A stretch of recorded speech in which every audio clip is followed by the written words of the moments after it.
call this meeting to order at 11 o'clock, Wednesday, September 4th, 2024. We're here for consideration decision on the Silver Express contract. And who wants to go first? Do you want me to call Janice? You want to call Janice? Yeah, if we can get Janice on the phone. I don't have a copy of her letter from yesterday that she sent.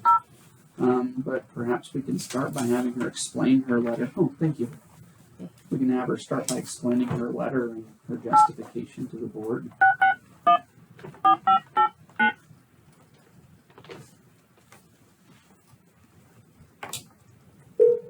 let you talk to her since I don't know.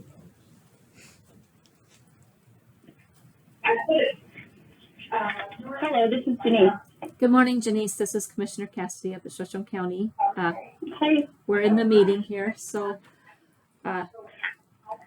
just want to touch base with you on the letter we received. Yes. And if you had any other input? Not Just to- necessarily. I guess I was anticipating if you guys had questions based on my reasoning. I mean, I don't have more questions. I'm at the point where I can't put additional resources to this or renew the contract at the rate that it is because it's a lot more involved than what I had anticipated coming into this. Janice, this is Benjamin Allen. I'm legal counsel for the county, and I'm sitting in on this meeting because this is a public meeting in anticipation of a conversation with you. There are also some members of the public that are present. For purposes of background and context, these public meetings are where the BOCC gets to take information such as your letter that they received and bring it into the public eye to make the public aware of the current status of things. So because of that, it might be helpful now that you have all three commissioners assembled here together, because I know your individual communications just dealt with Commissioner Cassidy before. If you could perhaps just give the BOCC as a whole an overview of how you reached the determinations you did and what brought about the notice of termination, so they're all up to speed and aware. Okay. Yeah, I after having my legal counsel and insurance agent review the contract for renewal, there are just a number of concerns with the language, whether it's hold harmless and the liability that I have with this contract. So I determined that in order to renew the contract, I need to start a new separate LLC because this exposes too much risk to my current company that I have that is contracted and managing this contract. In that, I have a lot more expense in proper insurance coverage. And I have more administration, and I need to allocate more resources to this contract in order to be compliant and stay up to date and to effectively do the management that this contract asks. So that means hiring another person. That means a lot more in insurance. That means a new LLC. That means a new, set of accounting. So a new, yet another tax filing.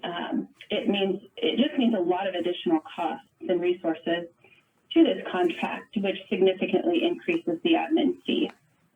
I did bring this up, 90 days prior and 60 days prior.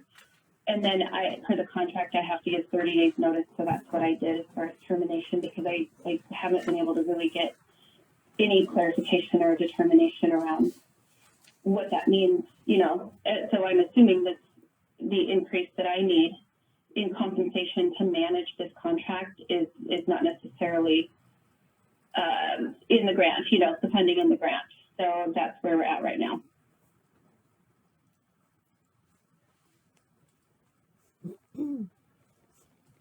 I guess when we were asking for documentation, I was kind of hoping to see what a financial expense that it was to operate for the Silver Express so that we could kind of track what led to this $10,000 increase per month. Right. I mean, I have to back up. If you guys want to entertain that increase, I can provide more information. But for me to keep spending more time and giving all this information, I'm not necessarily sure it was necessary if we weren't going to continue. I think this is Commissioner Dose. I think I understand your point. Does anybody on the board have anything they want to say? It sounds like, if I'm understanding this correctly, that you're talking about an additional 10,000 a month. Correct. Yeah, and that's just not anywhere near what we can cover with this grant. Right, and I just insurance costs a lot of money, especially auto and liability, and EPL, general liability. And this contract poses way too much risk for my current company.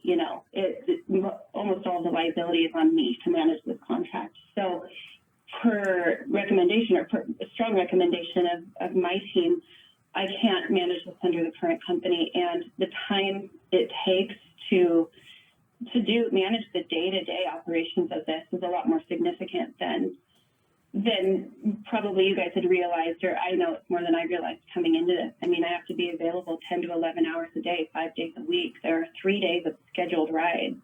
There are a lot of incoming calls for people who are looking for information and assistance on how to just ride the daily bus. There's, a lot of record keeping, a lot of tracking of statistics and data.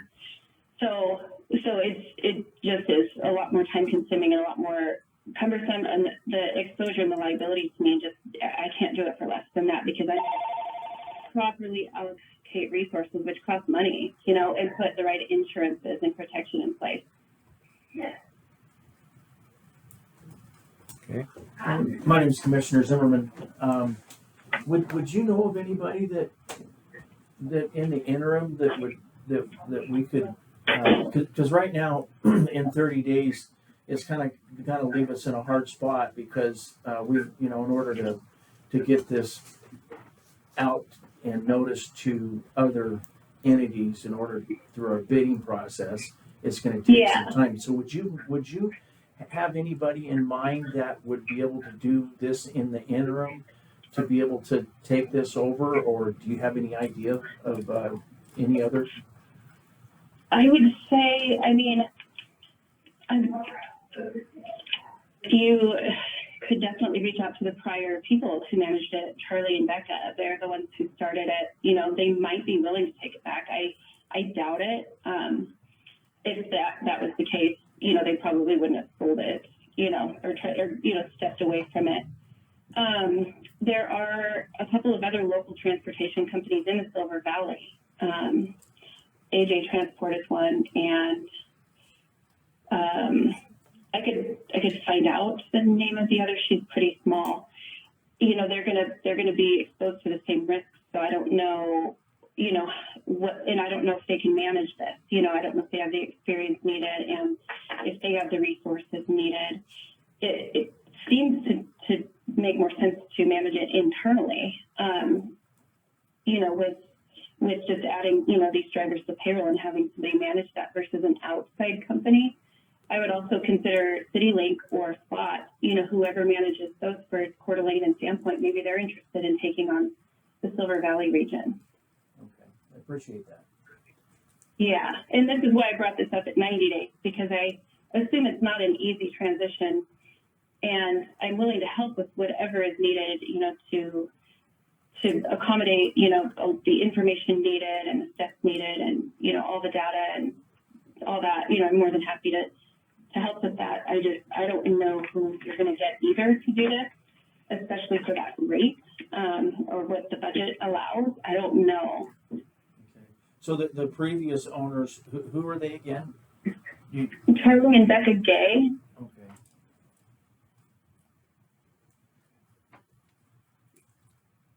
And they're local. They're Coeur d'Alene, yeah. She grew up in the Silver Valley. I think she was the one who had, the idea, the ambition to start this program, to get this going. They were the ones that originally got the grant. They put a lot of work into this, and it's more, it's more of a passion of theirs, which is probably why they, were a little more casual about this contract, and probably didn't have, a legal team to review it. It's worked out well so far for them, so they probably didn't have the same concerns as I do, Janice Ben Allen, legal counsel again here. Just for purposes of information gathering for the county, if the county were to, try to go out and find somebody to take over this contract within the confines of what it has grant funding for, are there any recommendations you could give to the county for how they may be able to restructure either the contract or to change their processes and procedures to maybe reduce the bidding point that would be competitive for this?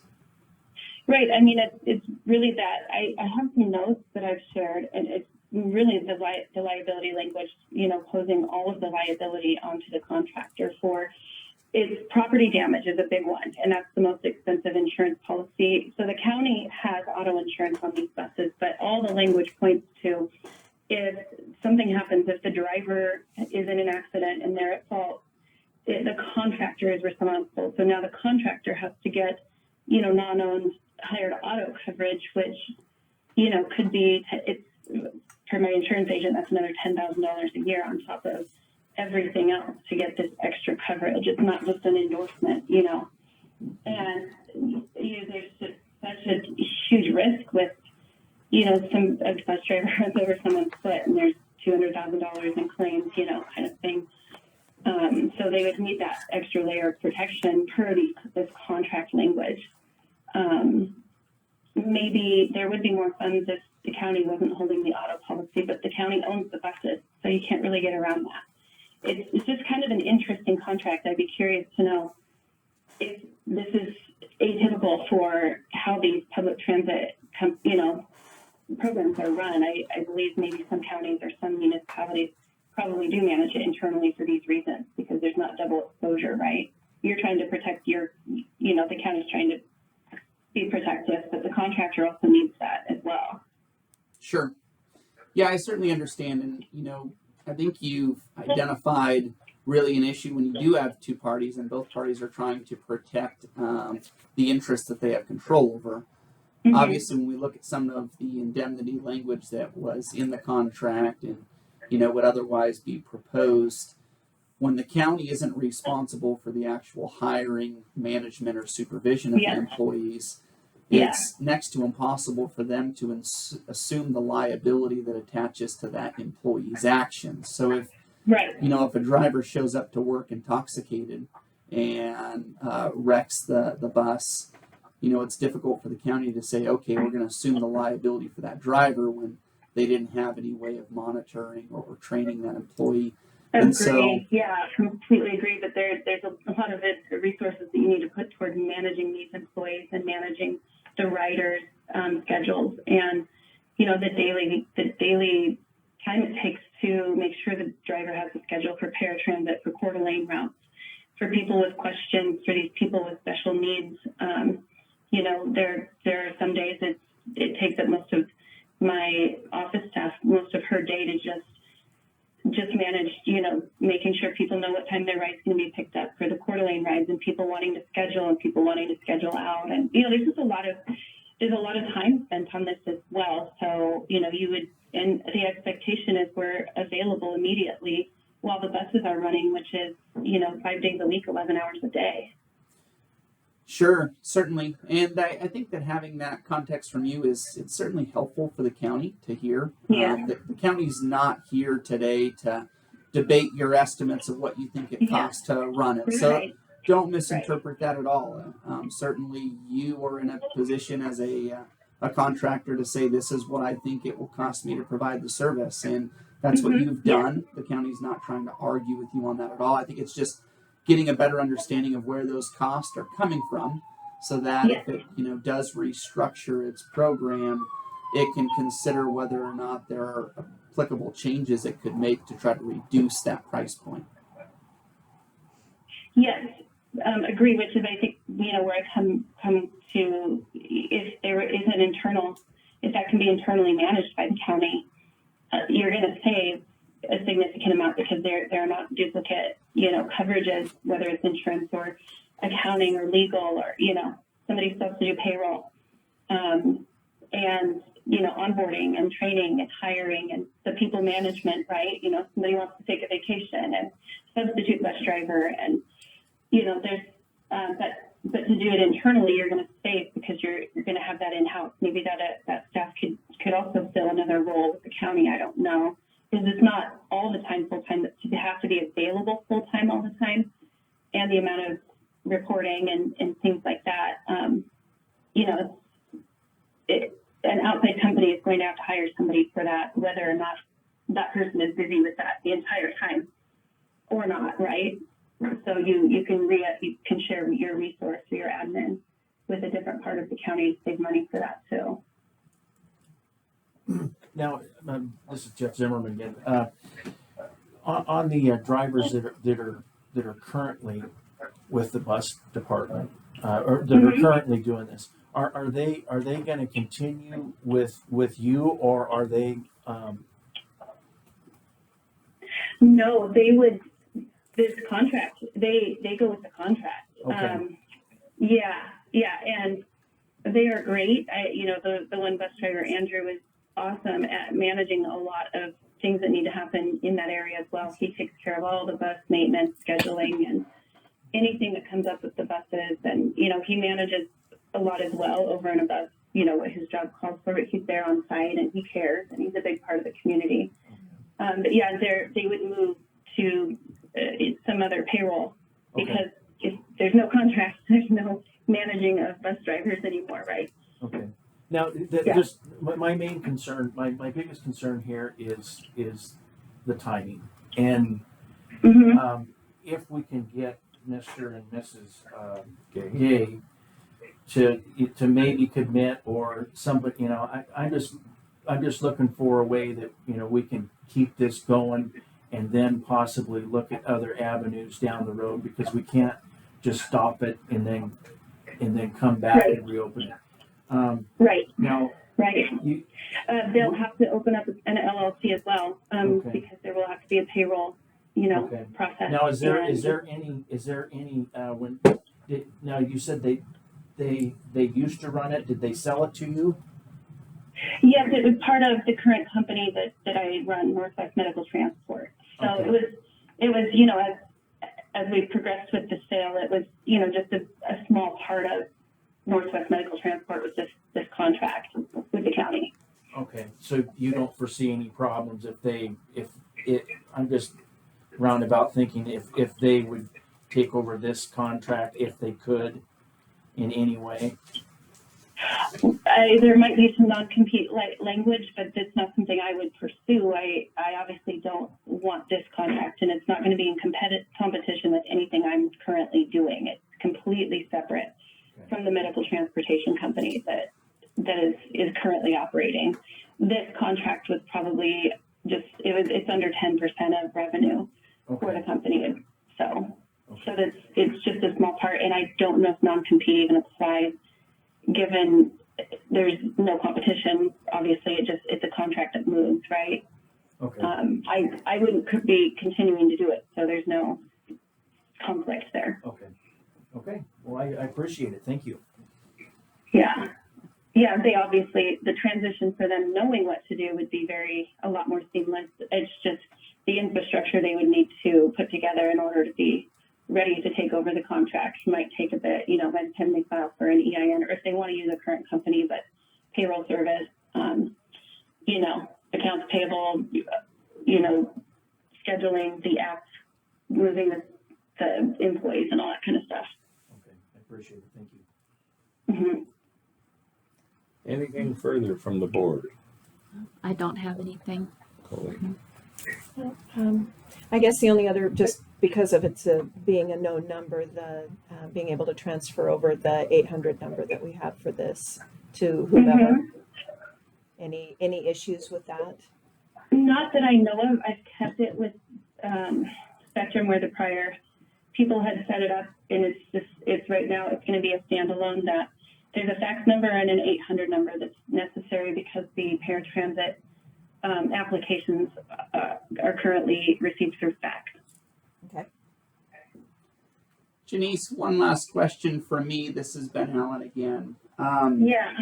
As the county attempts to navigate whether there's any alternative option at its disposal to keep this service running and to keep the service being provided to the local residents within the confines of its grant funding. Would you be willing to entertain a short-term 30-day extension or something similar to the current contract in order to allow for a transition?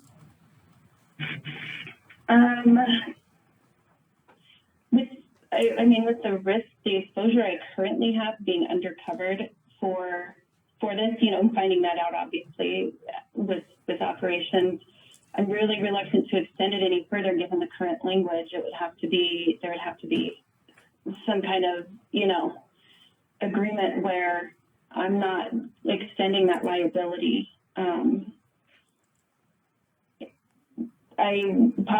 There would just have to be something in place in the interim that does not push all of this onto me at this point, because in order to get a 1 month insurance policy at that point in order to extend, it's going to be more costly. I mean, I'm already, it's not a profitable contract to manage necessarily if you're doing it correctly, Okay. So I definitely have reluctance. We could have a further conversation given information, if you could reach out to other parties. There might be somebody who really is interested. And I recommend somebody either in that community or somebody who's already managing a public transportation service. Okay. Thank you for that input. Appreciate it. Anything further? Yeah, there's a lot of community need. I'm trying to think of the right word. A lot of the riders need daily contact, and they have questions and they have needs, and they have just different things as far as knowing the area, knowing that region is a lot easier when people call and say, "Hey, I'm at Yelp, where's the bus?" Which is not that it's a requirement to tell them where the bus is at, but we get a lot of that. Yeah, and I know our community relies on this service immensely, so. Yes. So and I do realize that. And again, I just want to reiterate, been bringing this up for the last 90 days. And I don't know how much more urgent I could have been, but I was trying to allude to, we need to talk about this and meet about this prior to now, but this is where we're at. So. Okay, well, thank you. Thank you for your time. Yeah, of course. And I'm hoping to keep communication open as much as you guys need. Just if you have questions, please ask. I'm not, this isn't something, it's a business decision. It's not, an emotional decision for me. It's really just, I can't put more resources to something that I can't get a return on. And I'm a single owner of a business, and I can't risk losing the current business I have because of this contract. So. I think we understand. Yes. Yeah. All right. Well, we will do what we can to keep that communication open too as we look for a solution. Okay, perfect. And then as far as, so this is public notice. I've had this conversation with one of the bus drivers, just, telling him, we're working through contract terms and I don't know if we're going to come to an agreement. So Andrew is aware that this is what we're doing, but I still need to have the conversation with the other drivers and let them know that, there's going to be a transition, and it's in everybody's best interest, to keep them employed and to keep this running. But they need to be prepared as well for that. Yeah, and this is a publicly recorded meeting and will be available to the public today, so you might want to have those conversations.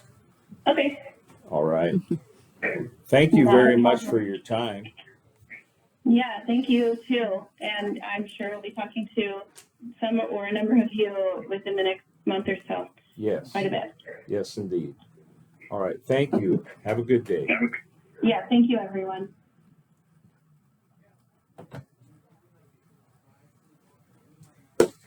Okay, we have 5 minutes before our budget workshop. Any suggestions? I think we should, in the interim right now, reach out to the Gays to see if, if that would be, since we only have 30 days. Good job on that, Jeff. And I would Getting the okay. Yes, thank you. I would vote that we get Commissioner Cassidy to follow up with that. Okay. Does that work for you? Yes. Does that work for you? And then continue to look for, other options and then survey, see what they feel and then look at other options towards the end. I forgot about that AJ Transport here locally too, Yeah. but I don't know what they're willing to. And I believe SafeLine is another one that's local. That does Okay. medical transport. So we kind of, one of the things it may, I know that CityLink goes to the casinos. And that's kind of a big deal for CityLink. And it may be profitable for them to look at,